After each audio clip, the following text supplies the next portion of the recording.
नमस्कार साथियों, आपके अपने YouTube चैनल अग्नि कंपटीशन में आप सभी का स्वागत है। और मैं आप सबके लिए लेकर आई हूँ यूपी टेट, सी टेट के और अन्य एग्ज़ाम्स के लिए इम्पोर्टेंट पर्यावरणीय शिक्षा से संबंधित क्वेश्चंस जो यूपी टेट में आए हुए भी हैं और बहुत ज़्यादा इम्पोर्टेंट हैं। मैं आपको आज इन सब के बारे में बताऊँगी, तो वीडियो को पूरा देखते रहिएगा और वीडियो को लाइक करना ना भूलें। आइए देखते हैं, पहला क्वेश्चन क्या है, किस वर्णक की उपस्थिति के कारण पौधे हरे होते हैं। तो ये बहुत कॉमन सा क्वेश्चन है, सबको पता है कि क्लोरोफिल के कारण पौधे हरे होते हैं।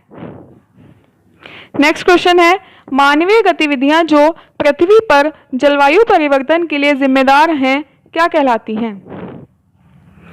एयरोसोल कैन का उपयोग, वनों को जलाना, कृषि क्रियाकलाप या ये सभी। तो जो गतिविधियां पृथ्वी पर जलवायु परिवर्तन के लिए जिम्मेदार हैं वो एयरोसोल कैन का उपयोग भी है, वनों को जलाना भी है, कृषि क्रियाकलाप भी है, अर्थात इनका आंसर हो जाएगा ये सभी। नेक्स्ट है, यूफॉर्बिएसी फैमिली की कौन सी फसल बायोडीजल उत्पन्न करने के लिए जानी जाती है।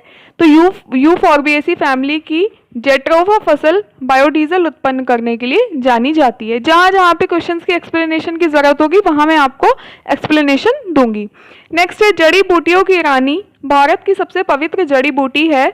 इस औषधीय पौधे का हिंदू धर्म में महत्व है और इसका वनस्पतिक नाम ऑसीमम सेक्टम है। इसको सामान्यतः किस नाम से जाना जाता है।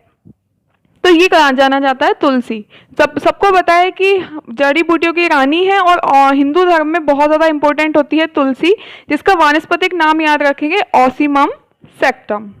नेक्स्ट है, पीने के लिए सुरक्षित जल को क्या कहते हैं। तो पीने के लिए सुरक्षित जल को पीने योग्य जल कहते हैं, क्योंकि आसुत जल में, ये देख लेंगे इनमें अंतर, आसुत जल क्या होता है, आसुत जल में जीवन के लिए आवश्यक लवण की अनुपस्थिति नहीं होती, इसलिए यह सुरक्षित नहीं माना जाता। ठीक है, पीने योग्य जल सबको पता है कि पीने के लिए सुरक्षित जल को कहा जाएगा पीने योग्य जल, जबकि आसुत जल में हमारे लिए जितने भी आवश्यक लवण हैं वो सारे उपस्थित नहीं होते।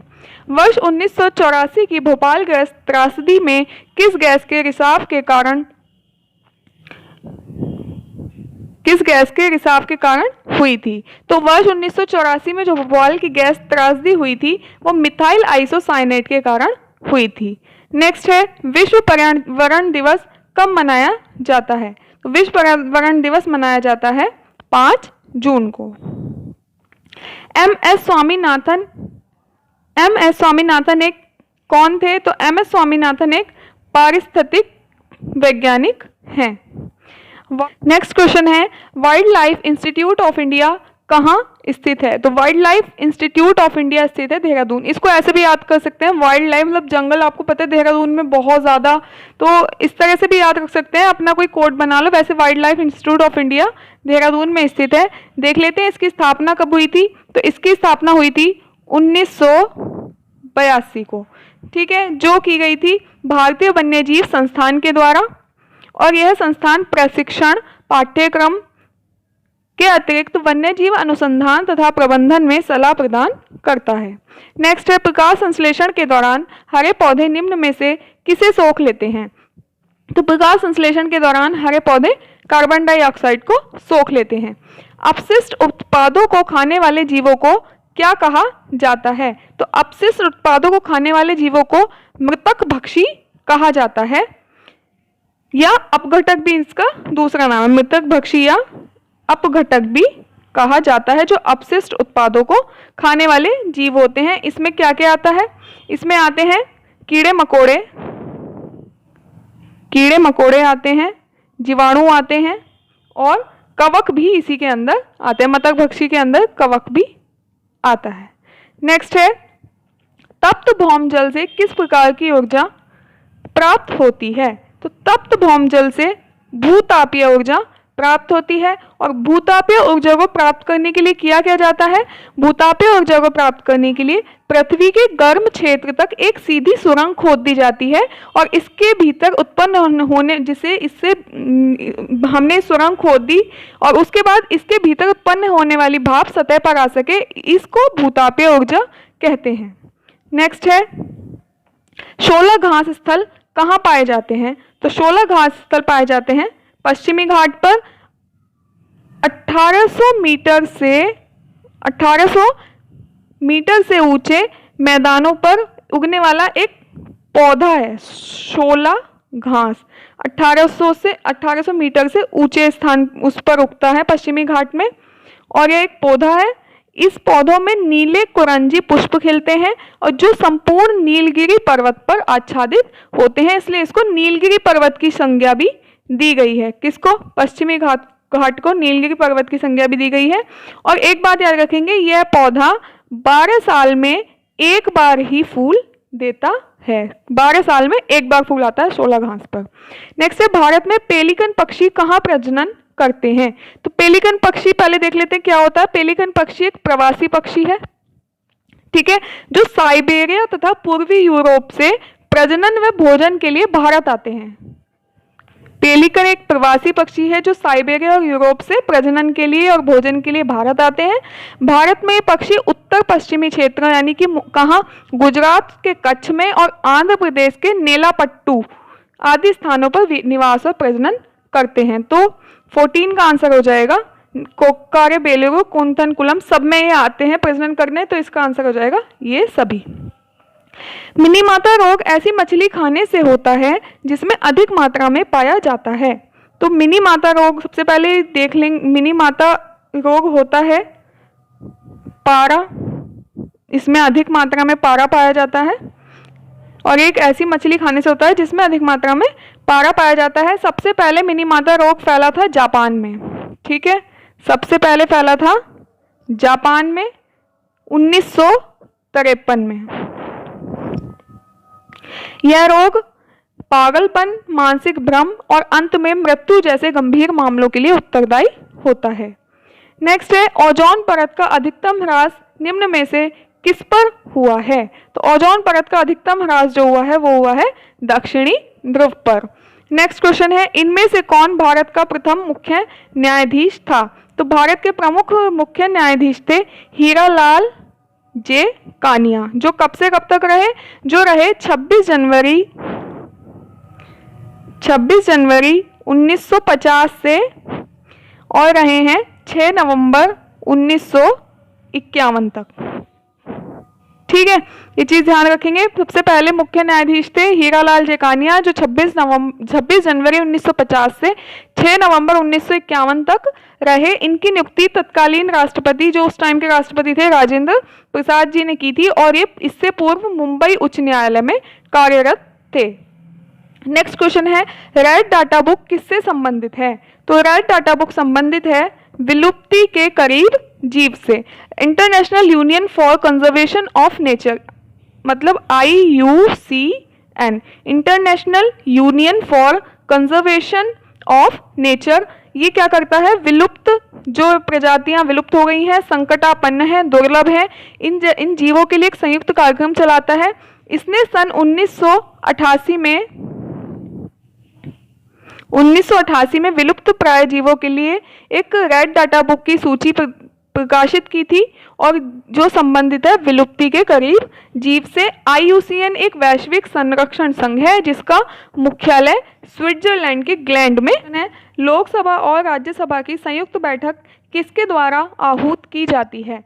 तो लोकसभा और राज्यसभा दोनों की बैठक जो आहूत की जाती है वो की जाती है राष्ट्रपति के द्वारा, मतलब आहूत मतलब बुलाई जाती है।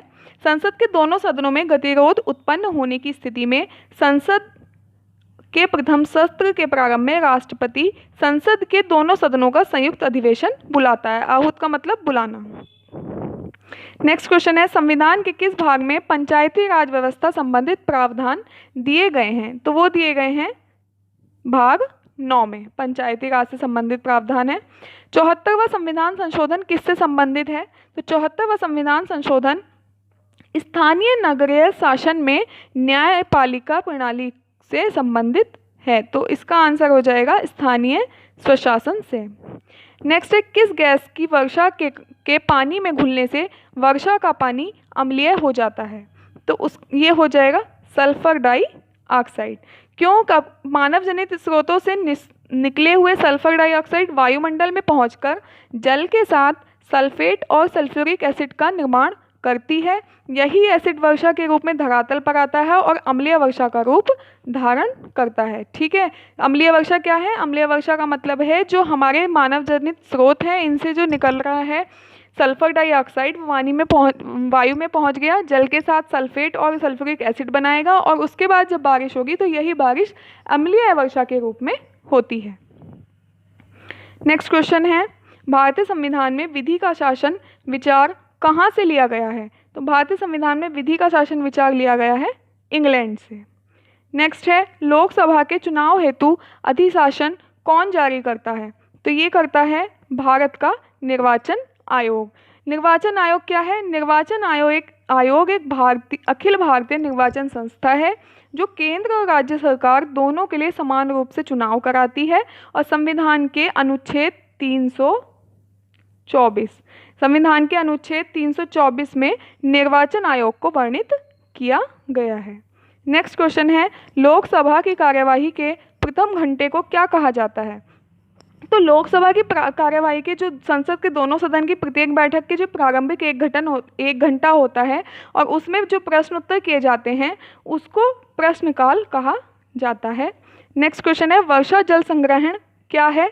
तो वर्षा के पानी का बाद में उत्पादक कार्यों में इस्तेमाल करने के लिए उसका जो उपयोग करने के लिए जो भंडारण किया जाता है उसे वर्षा का जल संग्रहण कहा जाता है। तो इसका आंसर हो जाएगा वर्षा जल का जमाव और भंडारण।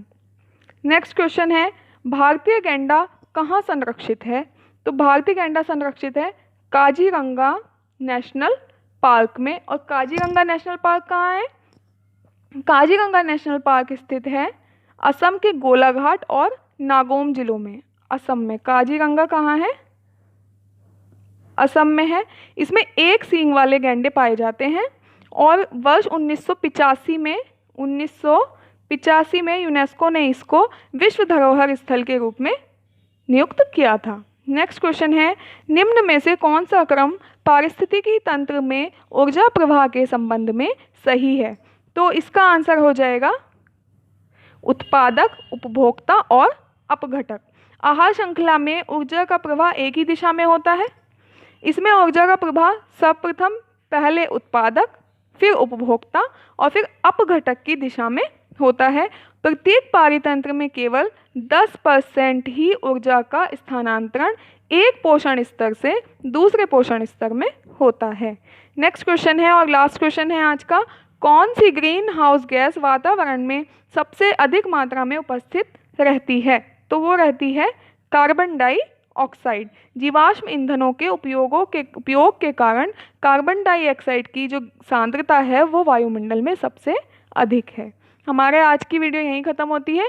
आपको कैसी लगी वीडियो पर कमेंट करके ज़रूर बताएं और अपने फ्रेंड्स के साथ शेयर करें, चैनल को सब्सक्राइब कर लें और बेल आइकन को दबा लें। Thank you.